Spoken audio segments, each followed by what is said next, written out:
இறைவா, நீ நன்றாக இருக்க வேண்டும். செல்வம் பத்தியும் அன்னை மகாலட்சுமியோட அருள் பத்தியும் மிகவும் மரியாதைக்குரிய அன்புடன் பிருகு மகரிஷி அவர்கள் சொன்ன வழிகாட்டுதல்களை பத்தி ஒரு சின்ன பார்வை பார்க்கலாம் வாங்க. சித்தர்களின் ஞான வழியான சித்தன் அருள் மூலமா நமக்கு கிடைச்ச இந்த அறிவுரை நாம பணத்தை எப்படி சரியா பயன்படுத்தணும், அது மூலமா புண்ணியத்தை எப்படி சேர்க்கலான்னு தெளிவா சொல்லுது. இது நம்ம எல்லாருக்கும் ரொம்ப முக்கியங்க.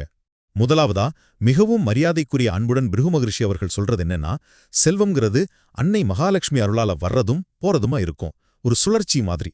அதனால அது மேல ரொம்ப பற்று வச்சுக்காதீங்க. ரெண்டாவதா அவர் என்ன எச்சரிக்கிறாருன்னா, பேராசையோட தேவைக்கு அதிகமா பணத்தை சேர்த்துக்கிட்டே போனா அது பின்னாடி பெரிய செலவுகளுக்கு, குறிப்பா பாருங்க மருத்துவ செலவுக்கே கொண்டு போய் விட்டுடும்னு சொல்றாரு. கடைசியா வர்ற பணத்தை நல்ல விஷயங்களுக்கு, தான தர்மங்களுக்கு பயன்படுத்துங்கன்னு சொல்றாங்க. இதனால புண்ணியம் சேரும், தனலட்சுமியோட அருள் தொடர்ந்து கிடைக்கும், நிச்சயமா வெற்றி கிடைக்கும் அப்படின்னு நம்பிக்கையோட இருந்தாலே புண்ணியம் சேரும். ஆக பணத்தை புத்தியோடவும் தர்ம சிந்தனையோடவும் நாம கையாண்டாதான் அன்னை மகாலட்சுமியோட அருள் எப்பவும் கிடைக்கும்னு மிகவும் மரியாதைக்குரிய அன்புடன் பிருகு மகரிஷி அவர்கள் வழிகாட்டுகிறார். ஓம் அன்னை ஸ்ரீ லோபாமுத்ரா உடனுரை தந்தை அகத்திய மாமுனிவர் திருவடிகளில் சமர்ப்பணம். சர்வம் சிவார்ப்பணம்.